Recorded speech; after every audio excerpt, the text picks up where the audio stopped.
हमें जिस बात का डर था वही चीज़ हमें नज़र आ रही है। पार्टी चाहे कोई भी हो, लेकिन अब कोरोना के ऊपर भी राजनीति होंगी, कोरोना के ऊपर भी इलेक्शन लड़ा जाएगा। इतना नीचे गिर सकती है पार्टियां अपना राज करने के लिए, हमने ये कभी सोचा नहीं था। जहाँ पे हज़ारों लोगों ने जो है तो कोरोना काल में अपनी जानें दे दी है, अपने परिवार से चले गए हैं, उनको श्रद्धांजलि देने के बजाय उनके साथ में जो है तो राजनीति की जा रही है।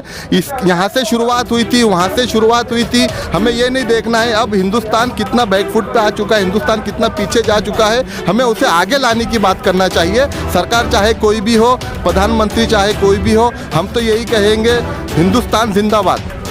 हमारे साथ में मौजूद है सैयद अकरम, जो पहले औरंगाबाद शहर के शहर अध्यक्ष है। उनसे बात करते हैं कि ये मोर्चे का उद्देश्य क्या है और क्यों धिक्कार मोर्चा फाइनेंस मिनिस्टर के घर पे लेके जाया जा रहा है। सर क्या कहेंगे आप, क्यों धिक्कार मोर्चा फाइनेंस मिनिस्टर के घर पे? संसद के अंदर शुरुआत तो मैं बताऊंगा कि मोदी जी से हुई है, जो नमस्ते ट्रम्प किया था इन्होंने, 2 लाख पब्लिक जमा किया था, वहाँ से शुरुआत हुई थी।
अभी हम मौजूद है क्रांति चौक पर और यहाँ पे कांग्रेस के कार्यकर्ता, कांग्रेस के नेता आए हैं। अपने डॉक्टर भागवत कराड़ साहब राज्य केंद्रीय मंत्री है, फाइनेंस मिनिस्टर है हिंदुस्तान के, उनके घर पे धिक्कार मोर्चा लेकर आए हैं और यहाँ पर इनको पुलिस ने जो है तो यहीं पे रोक दिया, आधे रास्ते तक रोक दिए, इनको आगे नहीं जाने दिया जा रहा है। हमारे साथ में मौजूद है सैयद अकरम, जो पहले औरंगाबाद शहर के शहर अध्यक्ष है। उनसे बात करते हैं कि ये मोर्चे का उद्देश्य क्या है और क्यों धिक्कार मोर्चा फाइनेंस मिनिस्टर के घर पे लेके जाया जा रहा है। सर क्या कहेंगे आप, क्यों धिक्कार मोर्चा फाइनेंस मिनिस्टर के घर पे? संसद के अंदर जो प्राइम मिनिस्टर नरेंद्र मोदी ने जो महाराष्ट्र के लोगों के ऊपर जो टीका की है और कहा कि महाराष्ट्र के लोगों की वजह से हिंदुस्तान के अंदर कोरोना फैला है। हम चाहते हैं कि जो मजदूरों के लिए जो यहाँ सरकार ने, शिवसेना हो, कांग्रेस हो, राष्ट्रवादी सरकार ने जो मदद की, तो उसका मुआवजा ये दिया जा रहा। क्या देखो, सेंटर की सरकार रहने के बाद भी हिंदुस्तान के अंदर जितने भी गोर गरीब बाहर काम को निकले थे, वो लोगों ने कभी मदद नहीं करे। तो मैं चाहता हूँ कि जो धिक्कार मोर्चा, जो फाइनेंस मिनिस्टर जो भागवत कराड़ जो राज्य मंत्री है, उनका काम था, उनका बोलना था कि प्राइम मिनिस्टर हम भी महाराष्ट्र के लोग हैं, महाराष्ट्र के बारे में जो वक्तव्य किए वो अच्छी बात नहीं है। अरे तुम निषेध नहीं कर सकते भागवत कराड़ साहब, तो तुम उनका निषेध तो करो। नहीं निषेध तो तुम्हें प्राइम मिनिस्टर को बताओ कि हम महाराष्ट्र के लोग हैं, ये शिवाजी महाराज का महाराष्ट्र है, यहाँ माइनॉरिटी से लेके ऐसी लोग के सब लोग रहते। ये जो लोग हैं, जो भाजपा है, ये सिर्फ कहीं ना कहीं जहाँ उनकी सरकार है, जहाँ हिंदुस्तान में जो स्टेट में उनकी सरकार है, जहाँ डेथ हुई, जो कोरोना में सबसे ज़्यादा डेथ हुई, वहाँ का नहीं बताएंगे। उनकी जहाँ भाजपा की जो स्टेट में भाजपा है, यूपी हो, मध्य प्रदेश हो, दूसरे जहाँ जहाँ है उनके स्टेट, उस वहाँ का, लेकिन महाराष्ट्र में उनकी सरकार नहीं है। इसलिए महाराष्ट्र को बदनाम करने का काम जो भाजपा सरकार ने की, कांग्रेस कमेटी की तरफ से और हमारे महाराष्ट्र के अध्यक्ष नाना बाबू पटोले की तरफ से उनका निषेध व्यक्त करते हैं। ऐसी सरकार का धिक्कार हो।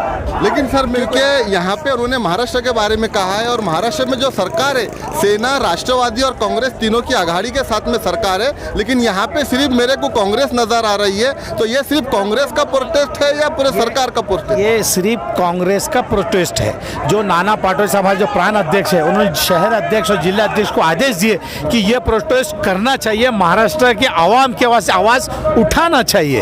ये यूपी में जो इलेक्शन हो रहा है उसका स्टंट तो नहीं है?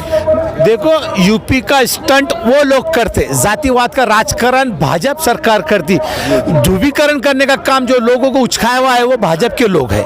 तो ये जो मेरा बोलना है, ये जो है तो ये भाजपा का काम है। कांग्रेस हर समाज, हर जाति को न्याय देने का काम कांग्रेस करती है। जो राहुल गांधी है, सोनिया गांधी है, प्रियंका जी है, ये जो हमारे कांग्रेस के नेता है, ये सिर्फ सबको न्याय देने का काम करते हैं। बीजेपी ने इतना बैकफुट पे कांग्रेस को लेकर आ गई है कि अब इस तरीके की टीका भी हो रही है कांग्रेस के ऊपर।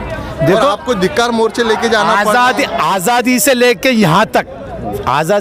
यहाँ तक कांग्रेस ने इस देश के लिए काम किया है। तो कांग्रेस का हर कार्यकर्ता जिस दिन राहुल गांधी और सोनिया गांधी की आवाज़ के साथ उठेगा, कोई भाजपा सरकार, ये जातिवाद का जो राजकारण चल रहा है, ये ध्रुवीकरण जो समाज के अंदर बांटे जा रहा है, तो ये जो है तो ये भाजपा का काम है।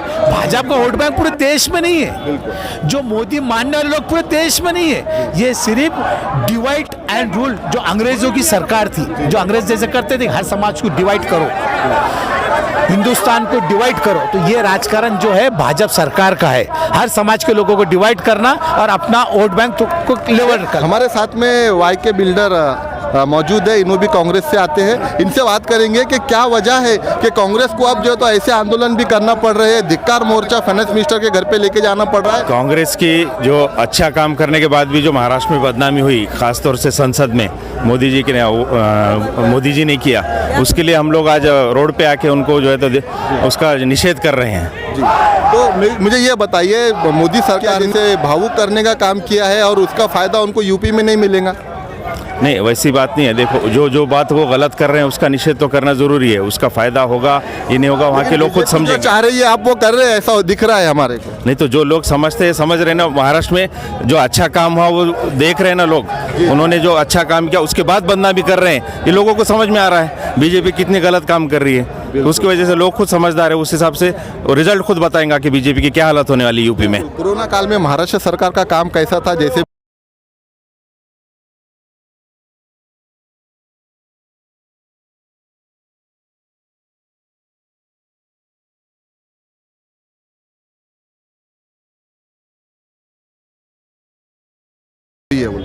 नहीं, कोरोना की शुरुआत तो मैं बताऊंगा कि मोदी जी से हुई है। जो नमस्ते ट्रम्प किया था इन्होंने, 2 लाख पब्लिक जमा किया था, वहाँ से शुरुआत हुई थी। उस पहला मुद्दा तो वो है, उन्होंने उस बात को छुपाने के लिए महाराष्ट्र सरकार को बदनाम किया, जबकि महाराष्ट्र सरकार ने अच्छा काम किया कोरोना के लेके। राहुल गांधी ने पहले बता दिया था कि इस तरह से लोग जमा मत करो, उसके ऊपर जो है ना सारा कोरोना बढ़ेगा।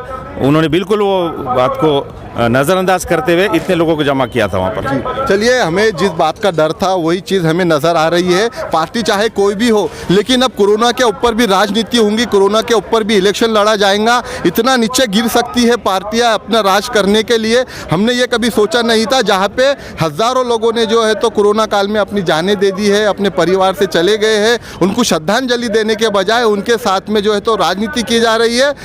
यहाँ से शुरुआत हुई थी, वहाँ से शुरुआत हुई थी। हमें ये नहीं देखना है अब हिंदुस्तान कितना बैकफुट पे आ चुका है, हिंदुस्तान कितना पीछे जा चुका है, हमें उसे आगे लाने की बात करना चाहिए। सरकार चाहे कोई भी हो, प्रधानमंत्री चाहे कोई भी हो, हम तो यही कहेंगे, हिंदुस्तान जिंदाबाद।